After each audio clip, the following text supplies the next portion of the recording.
Science says. Dr. Fauci and Dr. Northam say that you should wear the mask.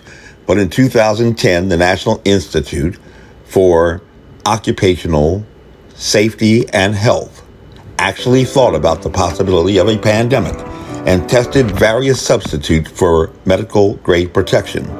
They used the same devices that scientists use today to test the efficacy of the N95 mask, testing for person-to-person and aerosol transmission of infection.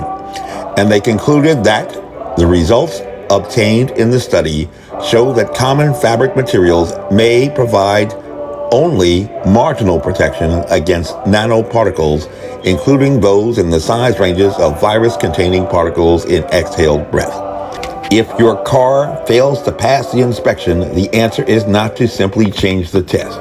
But for some reason, neither Fauci nor Northam want to talk about their failing grade, and to date, over 143,000 Americans have died, over 2,000 in Virginia, and over half are the elderly who resided in nursing homes, a population known to be vulnerable from the very beginning of this pandemic crisis.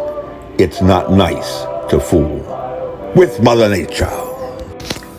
In June, the World Health Organization realized that Houston had a problem with a failing grade, so they funded what even they called an urgent and rapid systematic search, identifying 172 observational studies across 16 countries and 6 continents with no randomized control trials and 44 relevant comparative studies in healthcare and non-healthcare settings, beginning with the date of April 3rd and forward. To get the widest sample for the rushed study, they examined any mask research that had been performed on SARS, MERS, or a novel coronavirus, regardless of whether the study was peer-reviewed, used blind trials, or used the same devices that NTSI International uses to rate medical-grade equipment, which none of them did. And even when the Washington Post promoted that breakthrough study under the title "Spate of New Research Supports Wearing Masks to Control Coronavirus Spread," they interviewed the lead scientist for the study, and they even reported, "Our findings suggest in multiple ways that the use of masks is highly protective in healthcare and community settings," said the author of the review, Holger Schoenemann, an epidemiologist and physician at McMaster University in Ontario. But that conclusion came with an important caveat. "We have a low certainty in that," Schoenemann said, meaning the authors cannot be strongly confident in the result. And we all believe what we read in the Washington Post. If your car fails to pass the inspection, the answer is not to simply change the test.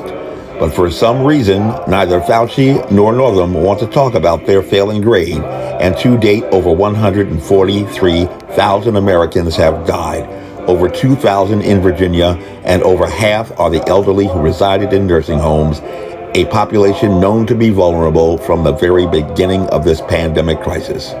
It's not nice to fool with Mother Nature.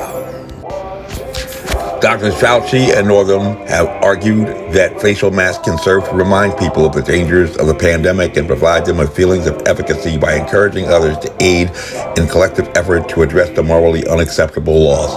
But in American courts and under the Constitution, it has long been established that our whole constitutional heritage rebels at the thought of giving government the power to control men's minds. Whatever the power of the state to control public dissemination of ideas inimical to the public morality, it cannot constitutionally premise legislation on the desirability of controlling a person's private thoughts, be that science or not. My name is Major Mike Webb, and I am running for U.S. Congress. With liberty, honor, and excellence, by God, we shall make America great again. Honest.